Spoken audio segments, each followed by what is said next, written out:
Hey YouTube, Ben Ochart here. Thank you so much for tuning in. Today we're going to take a good look at the SunSun 704B, and we're going to compare that to the Fluval FX-6.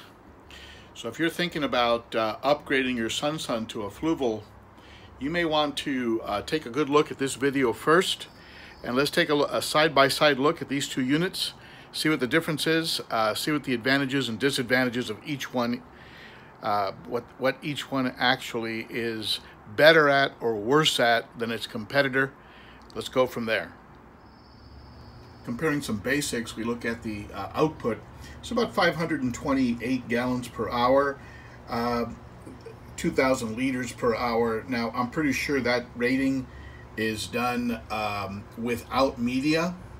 So we put some media in this, that's going to slow it down. Whereas the FX-6 has a motor assembly unit that is rated at over 900 gallons per hour, but when filled with media, it gives you a true output of over 500 gallons per hour, about 525. So the FX-6 is definitely superior in its output when filled with media. Also in wattage, in the use of electricity, this one's at 45, this one's at 43, roughly. You're in the same ballpark. You're not going to notice a difference in your electric bill between either one of these units. One thing that is far superior about the FX-6 is that its motor is self-priming. And what that means, it has a circuit board that actually monitors how things are, and every 12 hours it will turn itself off, allow any air to escape, and then go ahead and restart. The 704B, you do have to use the red button here from time to time. You have to push this down to get air out, or rock the unit back and forth after setting it up to get any air out of the system. And then once it's running, it's fine. I haven't really had any problems with air in the 704B. However, it is a nice advantage with the FX-6 that it primes itself. Now, let's take a look at construction. This 704B is made of a plastic and reinforced on the edges, the corners here. It's pretty good quality. You would have to drop this thing very, very hard to crack it and to create a problem with it. I have found it to be a very sturdy unit, and I imagine the new 3000, which I haven't had a chance to use, might even be more sturdy. That being said, B is a bit of a battleship. It's a very strong, very hard plastic. You'd probably have to shoot it a couple times to get it to leak, and so it's very, very well constructed, very heavy duty unit. My only complaint on the FX-6 is this down here, which has always seemed a little bit flimsy to me. It always seems like if you were to bang this unit and hit this could conceivably break off. Now, in all fairness, the hose valve for the 704B, the thing that you raise up and down, that actually can be a bit flimsy, and I have seen those break on units. So so I guess that's a little bit of a trade-off.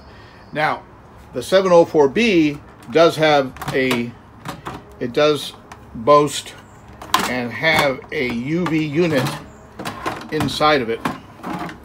You can see here UV light, 9-volt.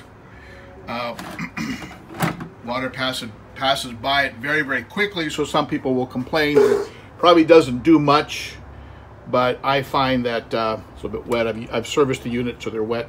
But you'll find that some people also complain or have concern that this unit can deteriorate or break down the plastic of the baskets, or in some cases melt them. I have not found that to be the case.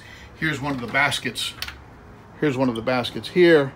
This unit's been in use for several years, and you can see here the integrity of the area where the UV light goes is perfect. There's no damage at all. So it's not a light that's going to be killing a lot of virus and bacteria. It really is more of a clarification. It clarifies the water.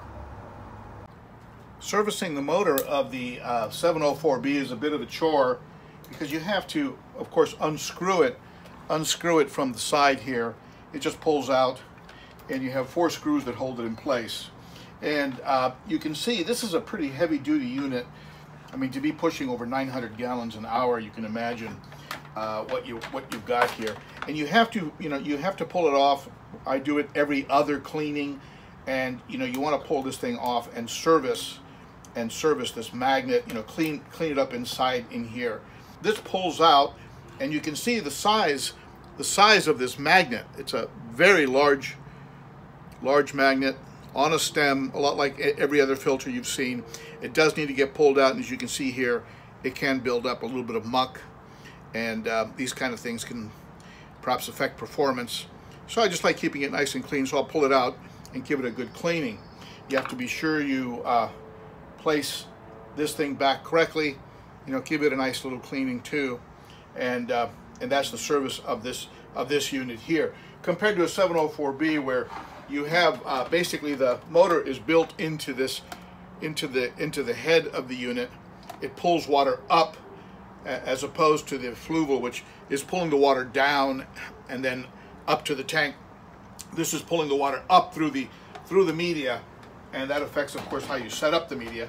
But that motor is built in, and this is the magnet, the magnet in the 704B. You can compare the two of them. You can see the 704B magnet maybe is a little fatter, and but you have a bit more of a significant magnet pushing much more water, so that makes sense. Okay, so servicing for the 704B, the servicing is just pulling it out, running a bristle brush around a little bit. I use a real simple bristle, one of those pipe cleaners, and then you just simply pop the thing back in, and you simply pop it back into the head unit, just like this, and you're good to go. So the servicing is much simpler with the 704B. You're dealing with a much simpler, less sophisticated type system. It does require you to crank it down correctly, or else it will not seat, and you'll have a little bit of a rattle in your pump, in your canister. So you have to make sure it's seated correctly, and that you get these little sections here, these little nibs here. They have to be in a groove. You can see the groove here. If you can make it out, it has to go under that. So you have to make sure that's seated correctly, or you're going to end up with a noisy canister. So anyway, we'll get to that in a second. So that's the motors on these things. That's how the motors compare. This is a much bigger unit and pushes much more water, and this is why after it's filled with media, the FX-6 pushes out more water. I suspect this reduces down to probably, and this is a guess, I haven't measured it, I would guess this unit goes down to maybe 350, maybe 400. It loses about 100 gallons per hour when it's filled with media. Now let's talk a little bit about media here and how these compare with regards to media. These are the media trays of the FX-6, and these are the media trays of the 704B. At first glance, you would say, well, look, the FX-6 has a larger section, but the truth is that the outsides of these outside areas are all filled by these sponges that are designed specifically. These are sponges that were recently rinsed and been used quite a bit. But these sponges, they fill up these outside sections of this tray. So really, what you really have is you have 3 trays this big to play with. 3 trays that are that size, as opposed to 4 trays that are this size with the with the SunSun 704B. You have 4 trays with this much capacity.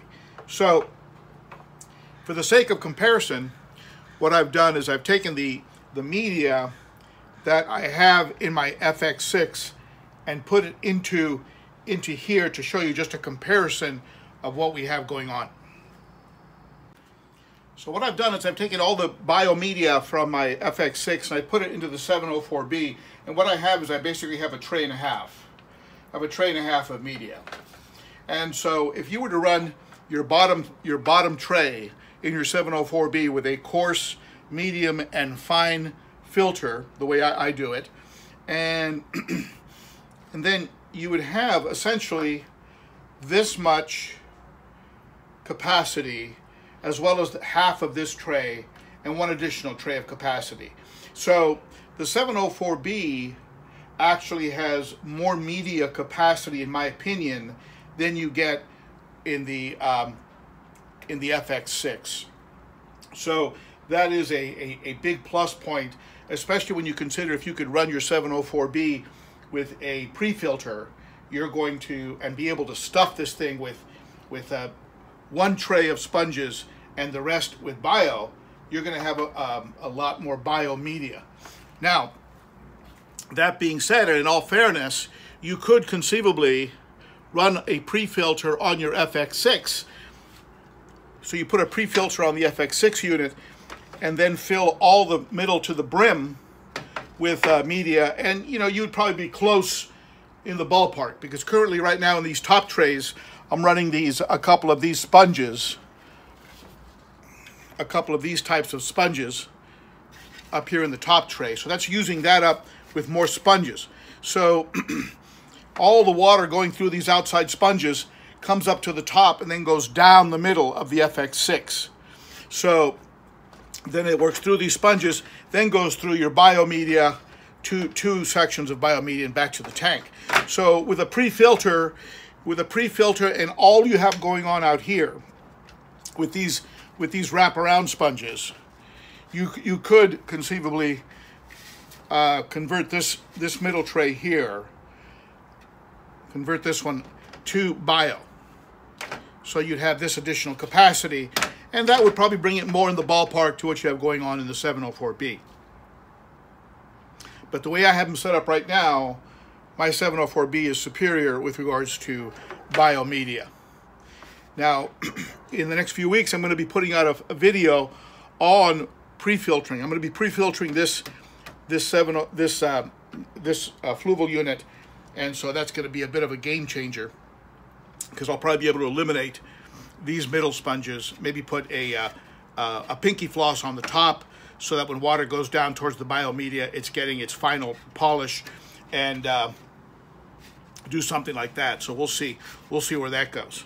But in the area of biomedia, the 704B is, in my opinion, at this stage, at least a superior filter in that sense.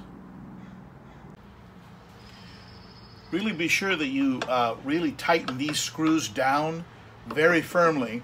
When dealing with plastic, of course, you don't want to go so hard that you crack or break the plastic. But I have learned the hard way that unless these are really cranked, I mean really cranked down, this motor will leak, and you'll have drops of water appearing and staining or damaging the floor or the bottom of your stand. So definitely be sure that you're cranked down very firmly, and otherwise you will get a little bit of a leak coming out of the bottom here. Okay? Well, as some of you might imagine, I incorporate the filming of these videos into routine maintenance, and so I'm getting the maintenance done, and as I'm doing it, I'm putting things back together, and so the filming of the videos is taking place while I'm doing what I would normally be doing on a routine basis. Unfortunately, in the middle of filming this video, this canister failed on me, and I'll tell you how it failed. This valve down here started leaking, and I couldn't figure out how or why it was leaking. I've had a problem with it before. Fortunately, I've unlocked it here. Fortunately, Fluval does make this system very modular, and so you can see it here. It's not these little gaskets. These gaskets seem fine. I even put a little plumber's tape on them and put it back in. The leak was not coming from here, from the base. The leak was actually coming from right in here. This is where the water was coming out of, from this area here. So I was getting a drip that started to speed up, and it created a puddle under the canister. So the moral of this story, the moral of this story is it doesn't matter how much you pay for a canister, they can actually fail. And this one unfortunately failed. I'm going to be able to pick up a replacement for this for about $24 on eBay. I can get a replacement, and I hope it's an authentic Fluval and not maybe an aftermarket. I think it'll do the job though, and I'll put it back in. And $24 is a lot cheaper than replacing a $300 canister. And in the end, that's really what I think you're going to have to evaluate for yourself. Do I want to pay you know, $275 to $350 for a unit like this, which is going to move more water? And I think now that I've run the 704B on the 100 for a few hours, I think this does do a better job of cleaning, of taking up detritus. So overall, I think this is overall a better unit, but keep in mind that it can fail. And as you can see here, I had a failure in the middle of filming this video, so I don't know what. That was very timely. So in the final analysis, you have to decide: do you want something that's comparable for about half to a third of the price, or do you want to go with something like this, knowing that it'll probably run for years and years without failure? But in my case, I'm going to have to replace that part. So so there you have it. I think if I had to recommend one over the other, I would say it really is a budget consideration. It really comes down to your budget. If you have a more flush budget, go with this. Go with the FX-6 or an FX-5, depending on the size of your system. If you are on a tighter budget, go with a 704B or even a one of the 3000, the new 3000 series, which I'm hearing some real good things about. So I'll be running the 704B on the 100 until this replacement part arrives. I'll be putting this back on the 100, because I do prefer the overall performance, because I'm only running one filter on the 100. It is the one tank of all my tanks that doesn't have redundancy. If I didn't have a backup canister that I had in storage, that I used to have on my old 135, if I didn't have that 704B in storage, I would have been in a bit of a jam, and probably running out to buy an inexpensive HOB or something that could hold me until I got things back together. So there you have it, and not probably the ending of the video that you expected, but certainly a real-world, honest ending to the video. So there you have it. Thank you so much for tuning in, and be sure to hit that bell wherever it is, and comment and rate and all that good stuff. What's been your experience with SunSun's? What's been your experience with Fluval? Be sure to below the video here, pick up a T-shirt. Any money that comes in from T-shirts goes entirely to the cichlid addiction fund. And I have my eye on a large Malawi male hawk that you can help me buy. So thank you so much for tuning in, my friend.